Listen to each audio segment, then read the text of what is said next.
Hi everyone, in front of me I've got Realme Narzo N61 and let me share with you how to reset camera preferences on this device.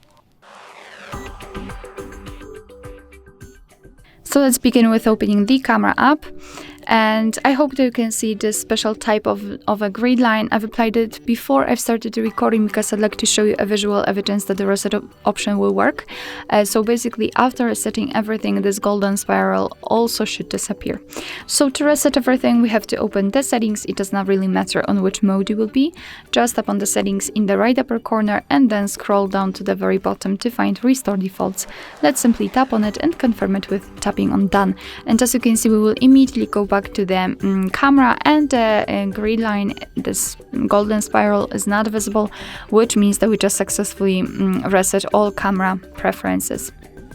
Alright, so that will be all. Thank you so much for watching. I hope that this video was helpful, and if it was, please hit the subscribe button and leave the thumbs up.